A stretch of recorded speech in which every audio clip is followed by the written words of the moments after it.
Last week we had Jimmy Dooley, who came to sing, and so we didn't get to finish this series of messages, so we will finish this today. And so last Sunday, while we were here, all of a sudden, my daughter had, Charlie, had actually texted me and had texted her mother that, hey, they were taking Isaiah to the hospital.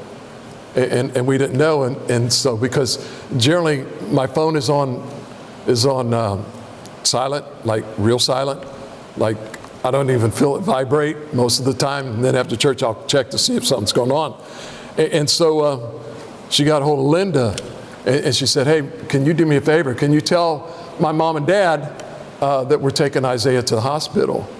And we knew that he'd been having some problems and some issues, and so we left to go there. And so we get there and we're talking to them and everything, and so they told us what they were doing. And so as they were telling us what they were doing, they said he'll be okay. So we decided, okay, so we'll just go ahead and come back here. I have to remember which one's which now, so I can turn these things off. It should go. So anyway, so we ended up actually getting back here just right as Jimmy was getting ready to do the invitation. And as I told him Sunday night, and I'll tell you this Sunday morning, because some of you weren't here, I generally am not in the foyer because I'm up here doing the sermon. But last Sunday, I couldn't believe all the activity that was going on out in the foyer while church is going on. And church is in here, not out there. And especially when the invitation is going on, that is the most important part of this whole service. And in spite of all of that going on, there were 2 people that were saved Sunday morning. And another guy is joining the church as soon as he gets back here. So I say that to say this, guys. Be respectful. This is God's house. Amen. But more than anything else, there are people in here that's sitting next to you, in front of you, around you, that need something. And sometimes anything that we do can become a distraction to lead them away from here. And so it behooves each and every one of us to pay attention. And let me say this to you. I don't know how we did it before without cell phones, but we made it through church without cell phones. Yes. We actually did. And nobody died yet. I think we might be able to make it through another service without our cell phones.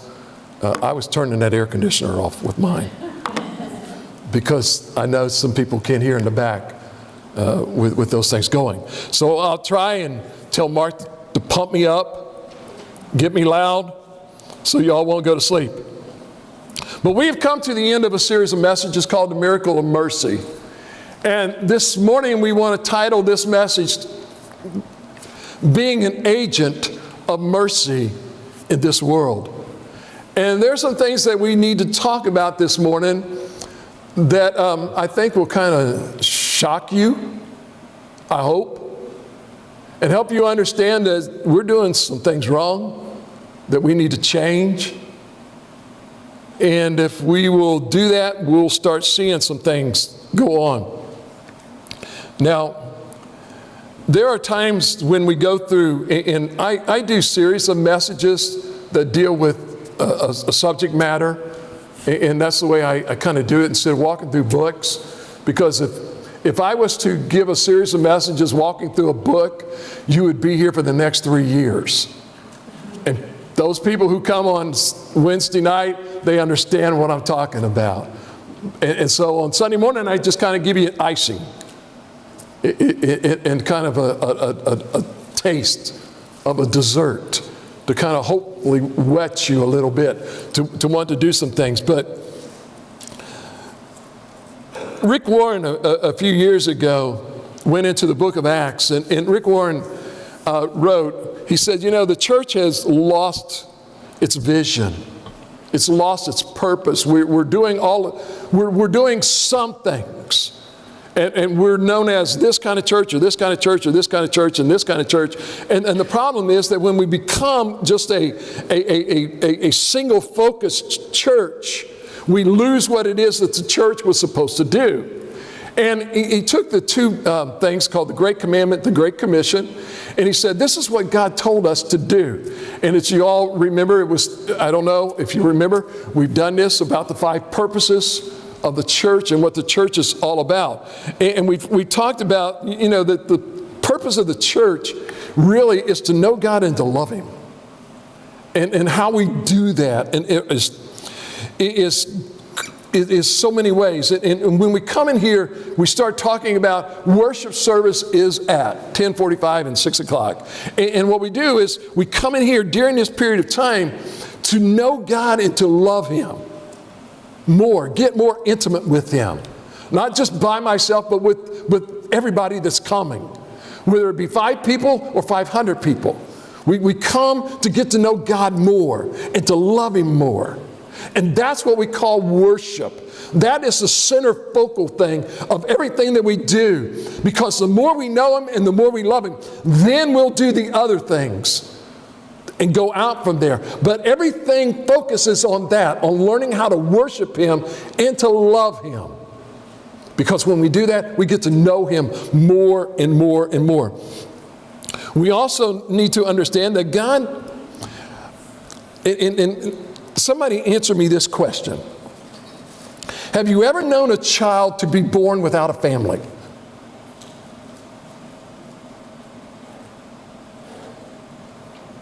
Have you ever known a child to be born without a family? We say yes, but every child has to have a mother and a father. Agree? Now, they may not be there. They may be adopted into another family or whatever. But every person has to have a mother and a father. Now, I'm not talking about a dad and a mom. There had to be a male and a female to create that child. So every child belongs in a family. And what God tells us is, as every Christians, we need to belong to a family. That's called fellowship. Because we are a family.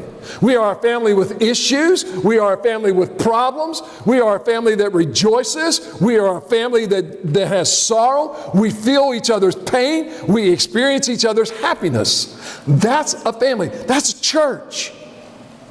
A church is family. A group of believers joining together. And that's the purpose. And so once we become a Christian, we should join a family. We're a new child born. Born into what? Into a family. We should find a family to belong to. Because if we walk out here, we become orphans. Looking for something when God's already provided it for us. So here, I'll give it to you. It's the church. We begin to understand that. And that's called fellowship. He wants us to grow spiritually and become more and more like Christ. When we call ourselves Christians, we are born as a child and we want to become more Christ-like. Right? That's called discipleship. Jesus told his disciples, go make disciples. Don't just sit there and twiddle your thumbs till I come back again or till you die. He says, here's what I want you to do. I want you to go make disciples. Go teach them what I've taught you. And that's what God is asking us to do, is to make disciples and to become discipleship. Now, He wants us to learn how to serve other people and become less self-centered. That's called ministry. Find that niche and get in it. And then He wants us to share the good news with other people. That, ladies and gentlemen, is called missions. Those are the purposes of the church and the things that we want to do that. So, one of the purposes in life is how we need to show mercy to other people. Now, When I was growing up, and this will share how old I am, because they've had reruns of this show and they've made movies of this show. There was a show out that was called The Man from U.N.C.L.E. Remember that? Yep. That's why I like the guy who was the blonde-haired guy that was on there, that's now on NCIS, that's Ducky. Who it is?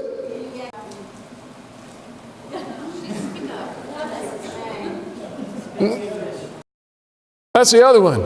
The blonde-haired guy, David McCallum. David McCallum is his name. That's who he is. But do any of y'all remember that show? How many of y'all remember that show? Just raise your hand if you remember that show. Y'all are old. That tells us who the old people are. Then there was another one that was called I Spy. Remember that one? And the movie that they came out with? And of course, there was this other guy called James Bond. Right? So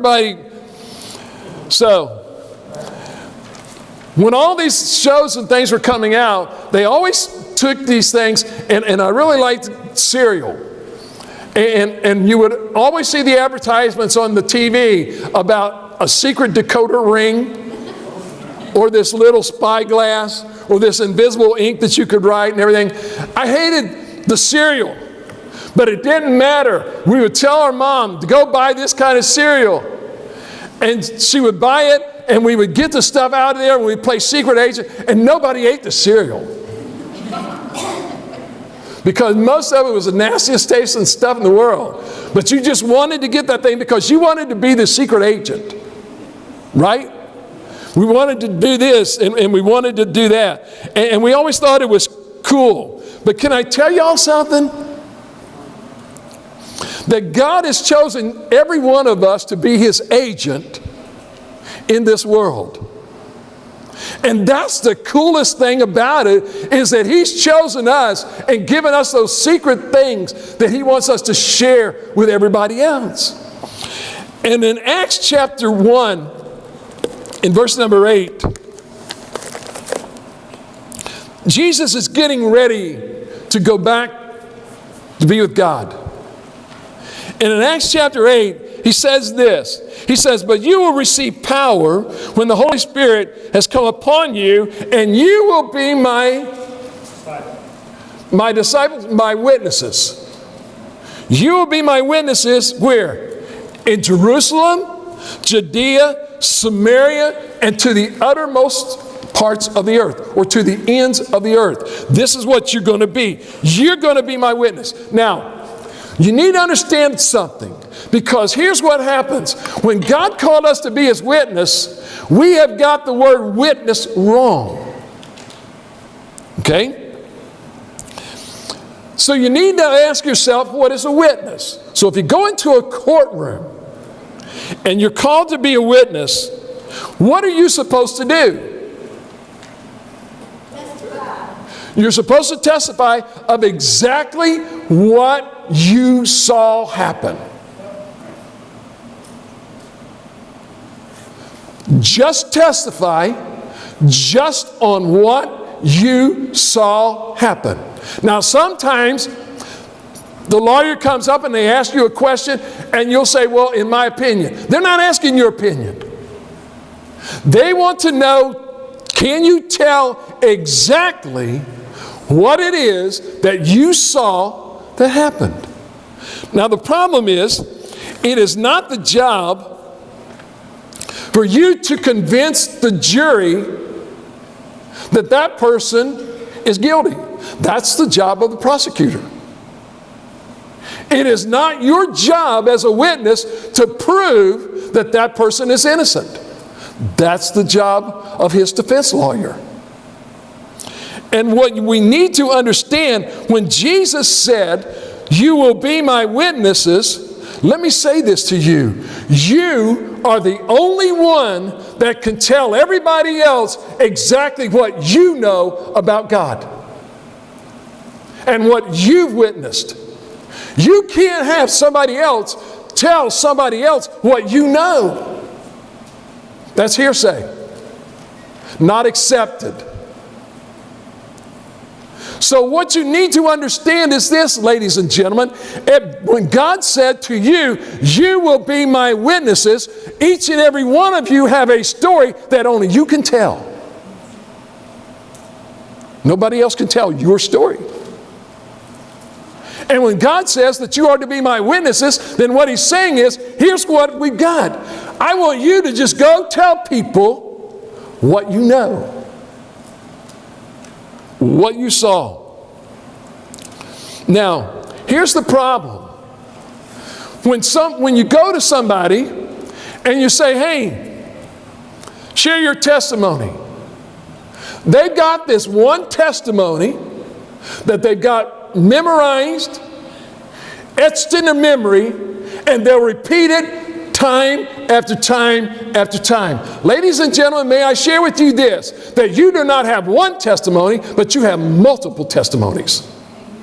Because depending upon who you're talking to and who God has brought into your life, you're going to share a story that they're going to relate to of your testimony. And this is what he's asking you to do. He's saying, here it is. When you've got this person that you're talking to, if they're a drug addict, how in the world are you going to talk to them about being in church all their life? Can't relate to that. And so many times,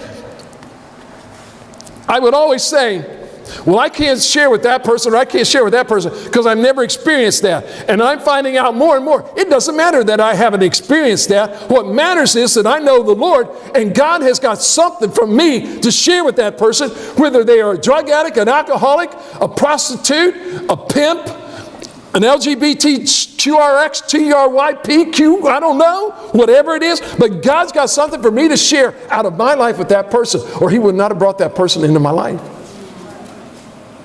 And so what I've been learning is quit making excuses that you can't relate to people.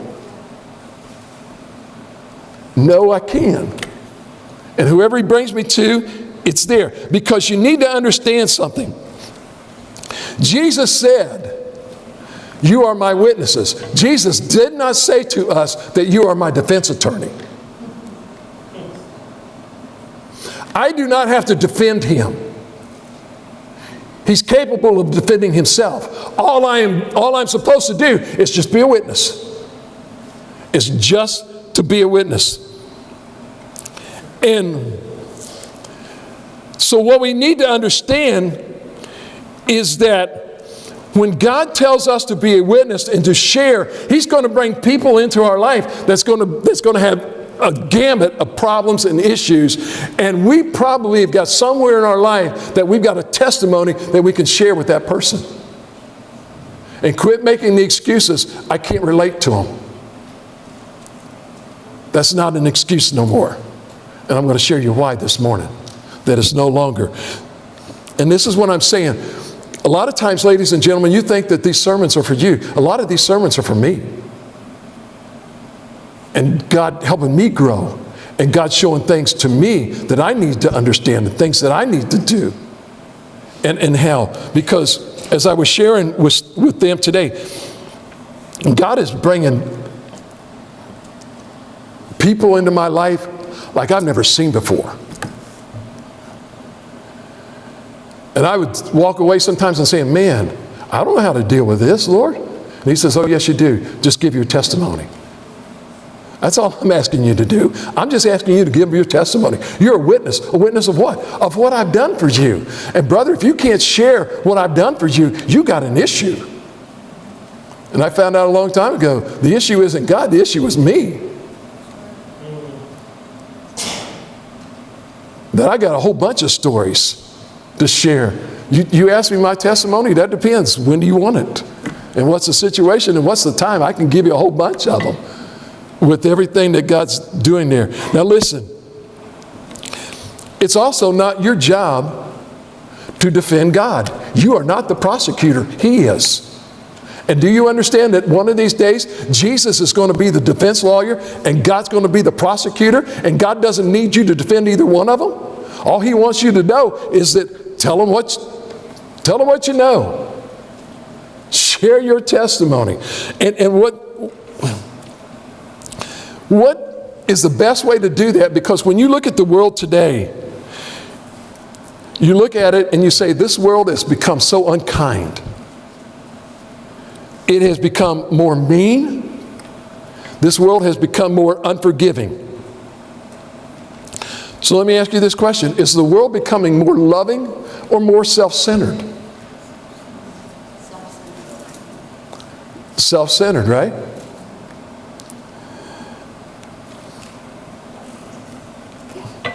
Is the world more polite today than it was 10 years ago? Sometimes they don't even know how to spell the word polite, much less understand what it means.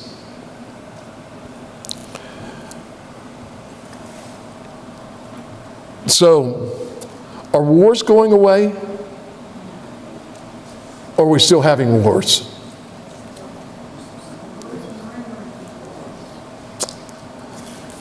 Back in the 1960s, we lived through racial violence. Has that gone away? It's still here. And it's still going. Are you more stressed out today than you were yesterday? Is there more stress in your life than there was 5 years ago?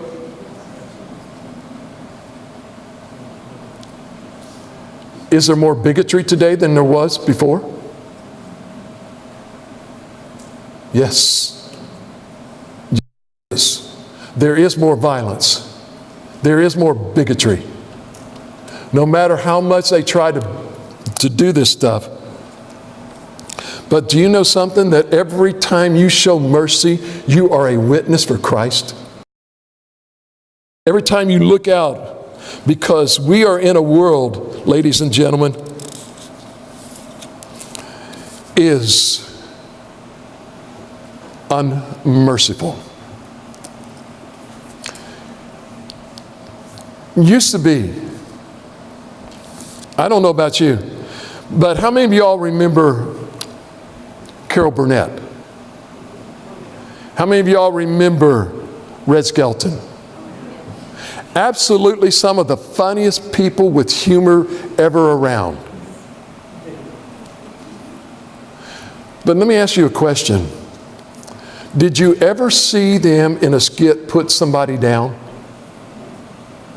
Did they ever get somebody out of the crowd and bring them up on the stage and just made fun of them? Today, that's humor. Comedy show has got to go out and get somebody and make fun of them.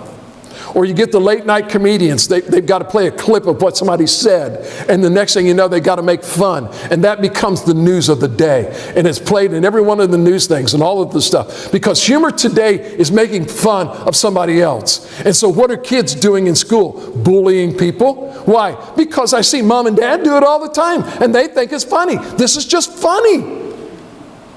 But what are they doing? They don't understand the repercussions of what it's doing to the person that they're making fun of. And so it goes on and on and on. But here's what Jesus said in Matthew chapter 6 and verse number 36. He says, show mercy to others just as your Father shows mercy to you. So this is where we're wrapping all of this up, is how can I show mercy? How can I be an agent of mercy? Here we go. Number one, start looking and listening for people's needs. Start looking and listening for other people's needs. Now listen, what's the needs of the people in your neighborhood? What's the needs of the people that you work with? What's the needs of the people in your family? The needs of the people that you hang out with?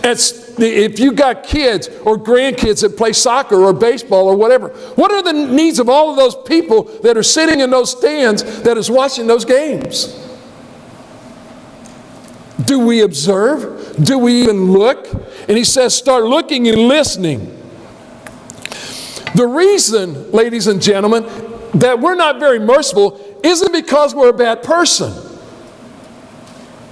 The reason that we're not merciful is because we're too stinking busy. We've got our lives preoccupied with everything in the world, that we don't observe what's going on around us and what's happening. Philippians chapter 2, verse number 4 says, listen, look out for another's interest, not just for your own. How many times has, I will do it this way. I'll just pretend. Because used to, you could do this. You can't do this today because we don't have printed newspapers. But remember when you used to work, and the newspaper generally, it came out in the morning and in the afternoon. Okay? You would have a morning edition that they would throw at on your yard or wherever it landed. And then there would be the afternoon one. But whenever you came home from work, you would always sit down and you would put the newspaper like this. This was my dad. Okay? And you would say, hey, Dad. Yeah, what do you want? Hey, Dad. What? Hey, Dad. What? And then the kid would just take their hand and pull the newspaper down and say, what do you want? I just want you to look at me. I just want you to look at me. That's all I want. Well, Jesus tells a story because you need to understand something, ladies and gentlemen. The highest form of love is not sex. The highest form of love is attention. Too many times, and let me just be as blunt as I can be. Too many times as men, we think that what our women want when they say, will you pay more attention to me, is to have sex. When what they're saying is, that's not what I want. I want you to notice me. I just want some attention. I just want you to know that I'm here. That when I'm talking to you, you're not somewhere far, far away into another galaxy somewhere. But can I say, that's not just men and women. That is fathers and mothers to children. That is brothers and sisters. That is moms and dads. That is the world, ladies and gentlemen. People want your attention. They want you to look at them. I can't tell you. This is one thing. This bugs the daylights out when I used to work. If you want to ever, no.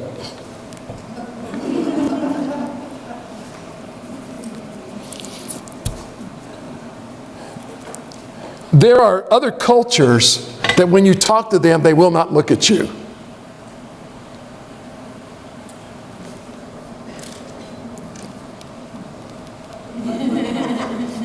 When I'm looking at you, I want you to talk it to me.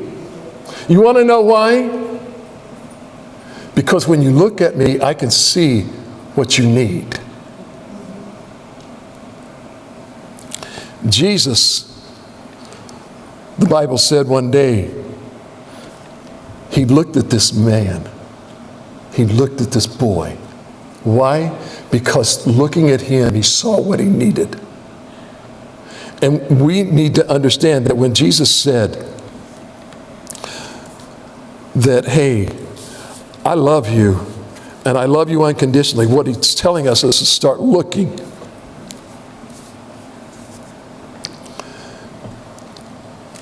And observing people.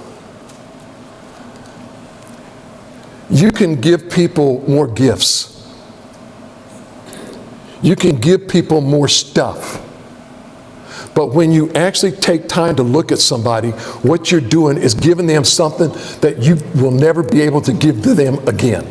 That moment. That moment.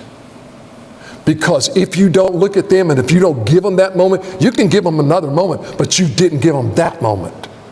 And that's what they want. They just want those things that are there.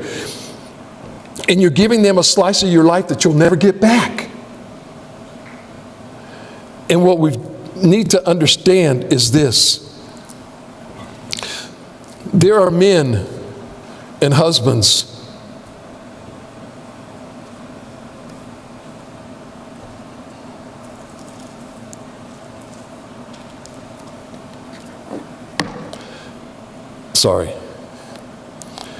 there are sometimes husbands who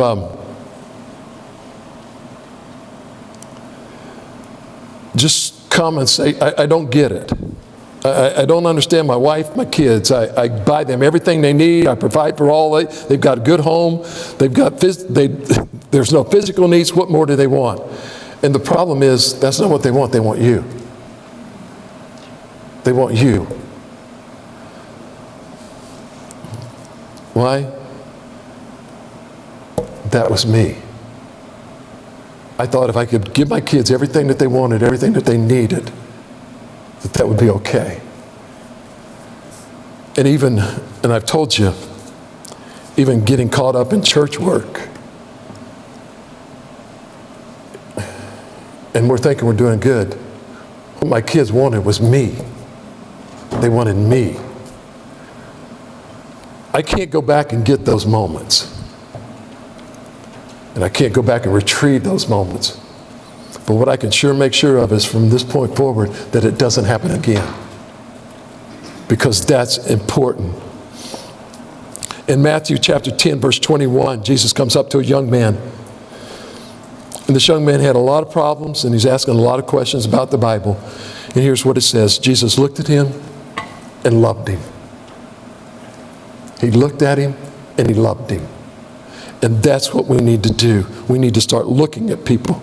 Number two, and this is hard, don't be offended by their sins. Because let me share this with you. Grace, ladies and gentlemen, is messy. And grace and mercy are unconditional. You don't love somebody because they're good. You need to understand that what we try to do a lot of times is we try to tell people, go clean up your life and then become a Christian. It don't work that way. Jesus said, come unto me, and then let's clean up your life. He told the woman, he says, woman, where are thine accusers? And she says, I don't have any. He says, neither do I. He says, go and sin no more. What he was saying is, quit that lifestyle. Stop it. Don't do it anymore. The Bible tells us to look out for the needs of the people. And let me say this to you. I can't be looking out at the needs of people if I'm looking down on them. This is what I'm saying. When you're talking to somebody, you can't see what they need when you're talking at the floor. When you're looking at the I'm sorry. You guys are sitting in front. I always pick on the front people. When you're looking at the person, and then you begin to see what they need. You only see what they need when you start looking at them, because then you can start seeing expressions on the face. And those tell more than the words that's coming out of the mouth. You ever seen somebody? How you doing today? Okay. You're not okay. No. And if all you're telling me is you're okay, there's something wrong. How are you doing today? Man, I am blessed. I am excited. I am pumped. I am revved up. I'm ready to go. How are you doing today? This is the pits. Life is a bummer. Well, tell me how you really think. I just did. You asked me the question, how's your life? My life stinks right now. Everything's falling apart. It's all going wrong. It was like this morning. I went out yesterday, my PC's, but I was telling Todd this, my PC's just going nuts. It keeps bombing on me. I can't do anything.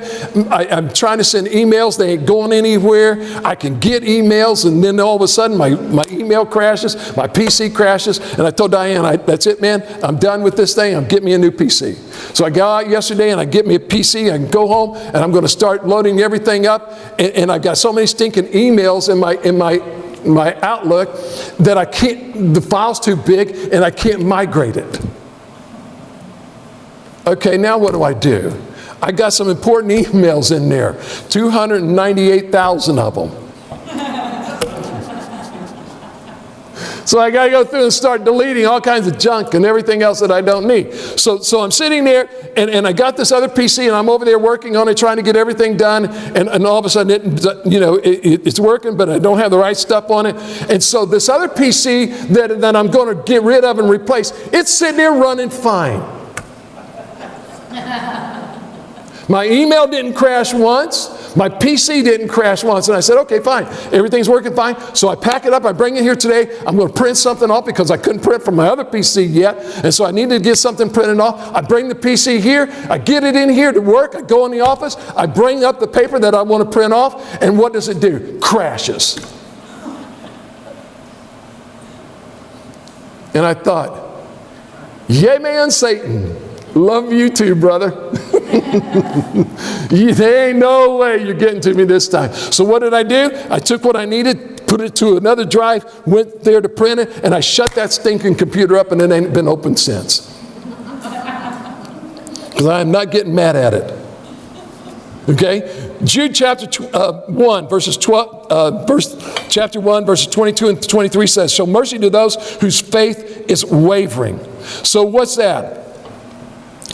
That's a person that's an atheist. Guess what? Their faith is wavering. We don't want to talk to an atheist. We don't want to talk to an agnostic. We don't want to talk to a sinner. He's saying show mercy to those people.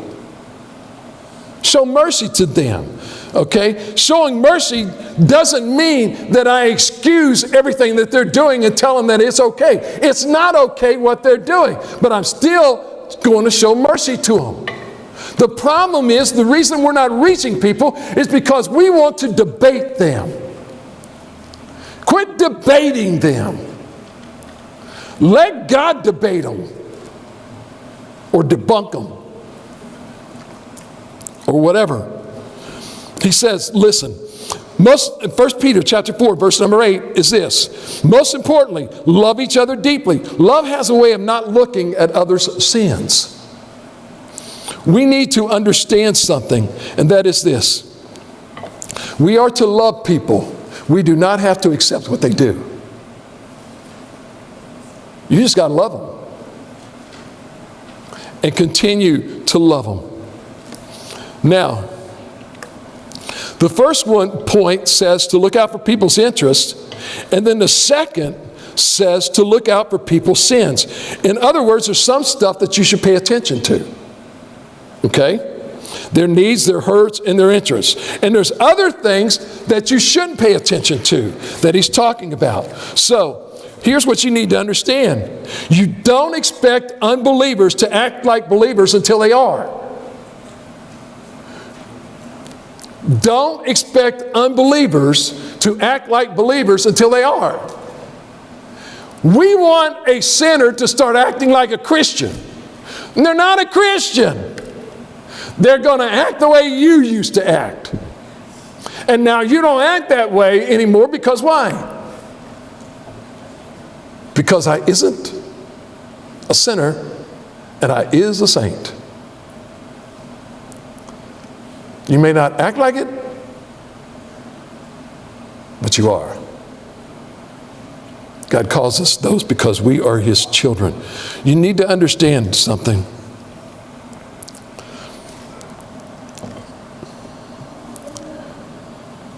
You cannot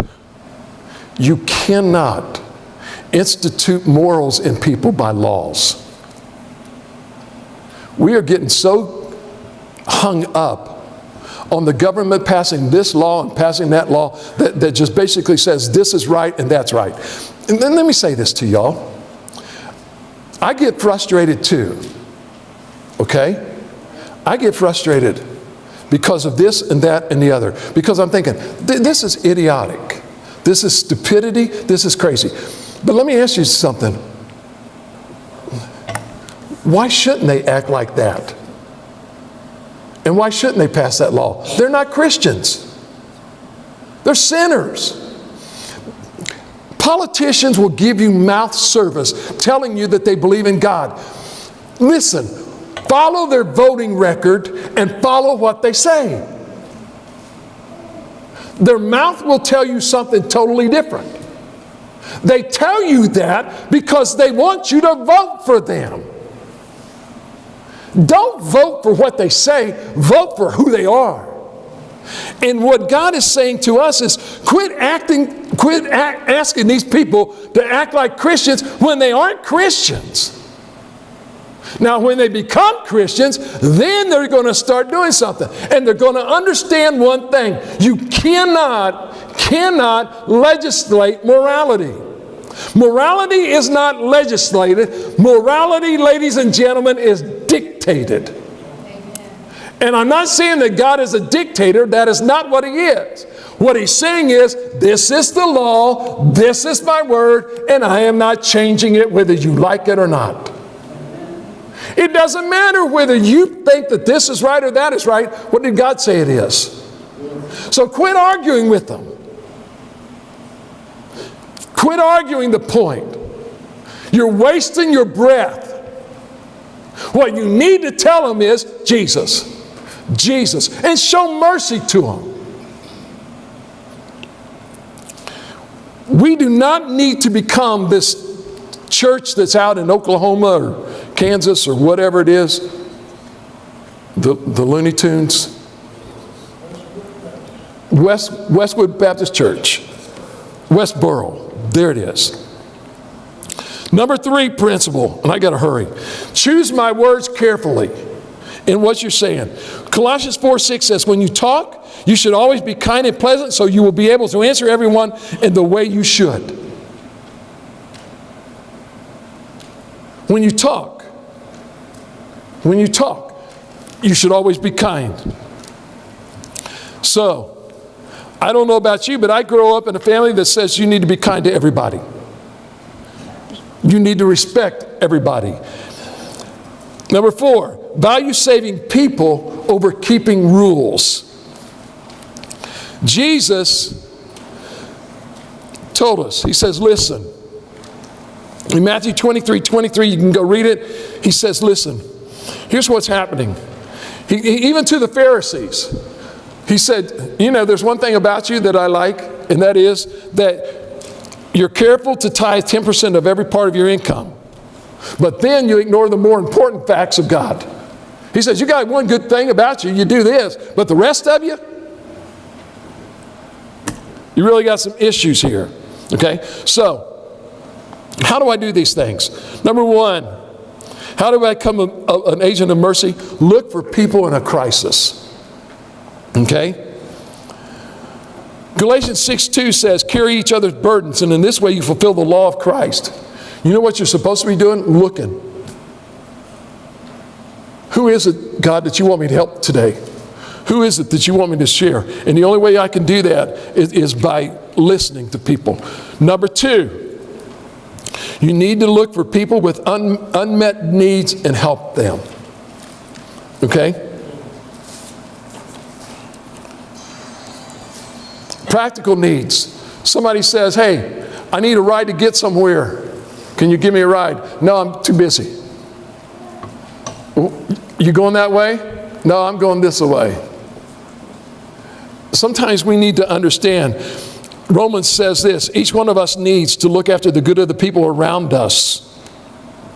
Like asking ourselves, how can I help? That's exactly what Jesus did. He didn't make it easy for Himself by avoiding people's troubles, but He waded right in and He helped out.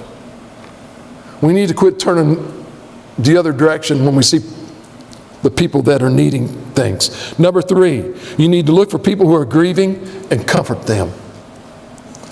Let me tell you, there's a bunch of people right now that are hurting.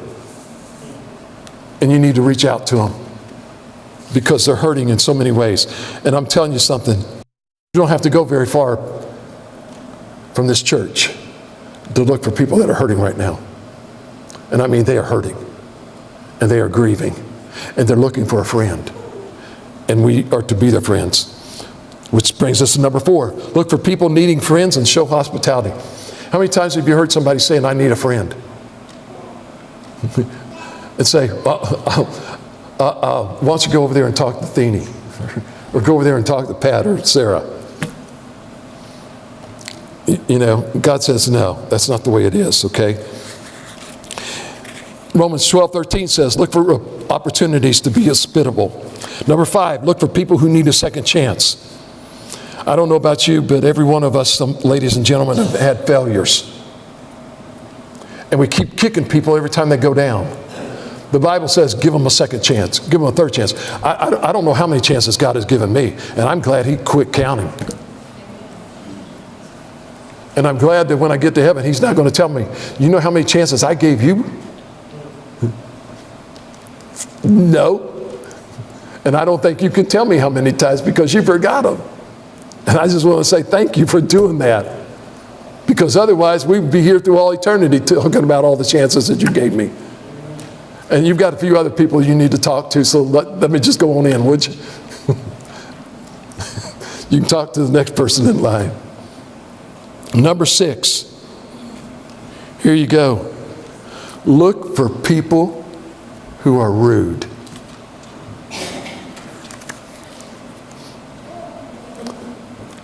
Boy, doesn't that rub against our grain. 1 Peter 3:9 says this, don't repay evil with evil. Never retaliate when people insult you. Never retaliate or say unkind things about you. Instead, pay them back with a blessing. Why? That is what God wants you to do, and He will bless you for it. How many times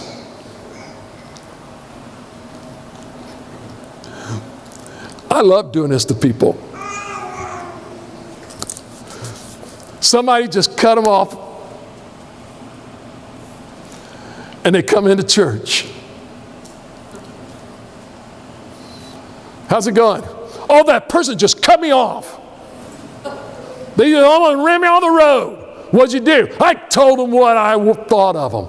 I started blowing my horn. I started honking my horn. I revved up my engine. I rolled down the window. I yelled at them. I screamed at them. Yeah, did you know that that was the guest preacher that you were yelling at today? Nah, not really. But do you know how foolish we look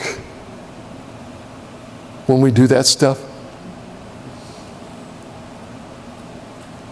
I think I shared with you a story. This is my story, and I'll finish with this.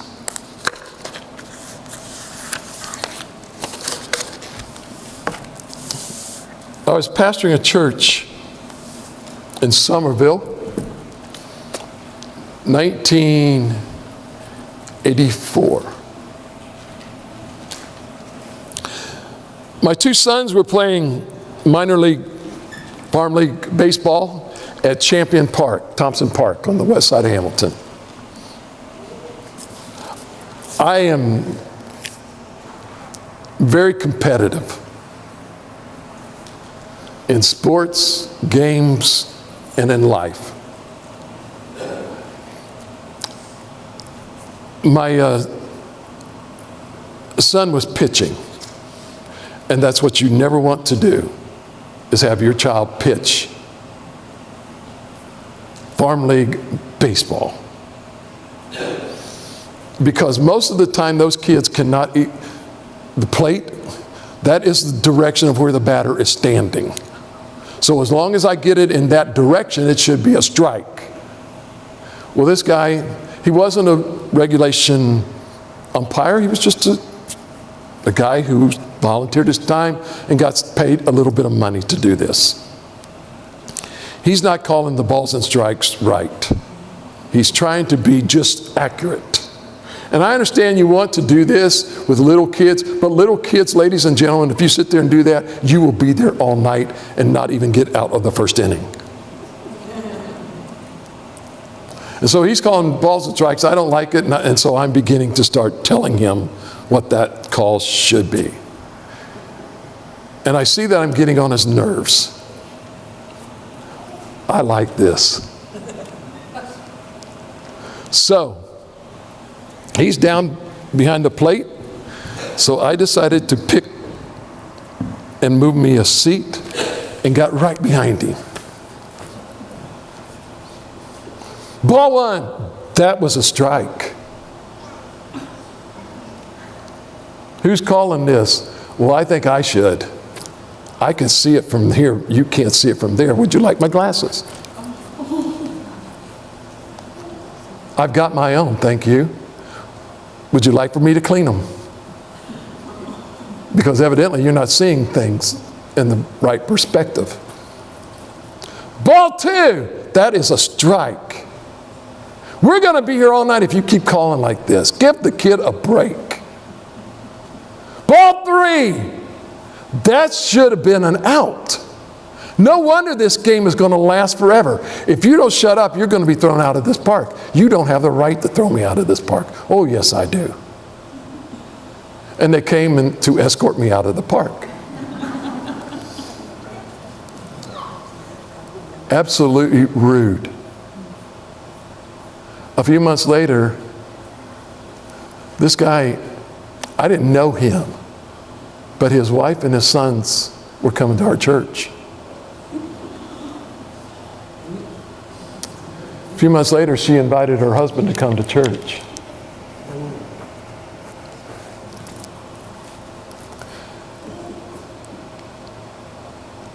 I know him. I hope he forgot that.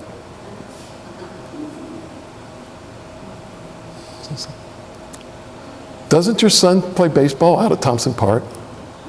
Yeah. And I made a fool of myself that day. I apologize.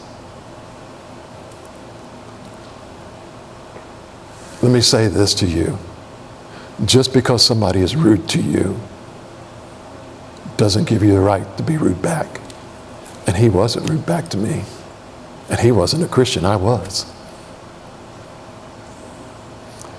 It behooves us as Christians to act differently than what the world acts. That's showing mercy.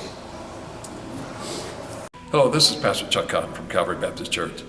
First of all, I'd like to say thank you very much for taking the time out to either listen to our sermon or to watch it on video. We are grateful that you've actually taken the time and hope and pray that it has been a blessing to you as it was to us as we delivered it to our congregation. We ask if you have any questions whatsoever that you email us at pastorchuck@calvarybaptistmiddletown.org, or you could come in and give us a phone call, if you would please, at area code 513-423-7251. I'd like to take this opportunity to also invite you to come to our church and visit us, if you would please. We actually have small groups on Sunday morning starting at 9:30, with our morning worship following at 10:45. Prior to our morning small groups, we also provide donuts with coffee, milk, orange juice, a time for fellowship, get to know each other, have a good time before we actually break out into our small groups for Sunday. Our worship services are uplifting, they're fast moving, and everything in our service is just a fast pace. But we do take time every once in a while to slow down as we feel the Holy Spirit moving, and we never want to hinder it in any way. We also have on Sunday evening, during the school year, we have Awana, and Awana starts with the Puggles, actually from age 2 all the way up through high school. And during that period of time, we also have a worship service. Both of these start at 6 o'clock and end at 7:30. Our Wednesday night, we have a Bible study, which starts at 7. We generally finish about 8:15. We would love for you to come and visit with us. Don't have to dress up. Just come as you are, because to us, it doesn't matter. You're a child of God, a creation of His, and so to us, you're important to everything that we do. Our motto here is building the kingdom one life at a time, and we hope that we have a chance to visit with you, get to know you as you get to know us. So thank you, and may God bless you.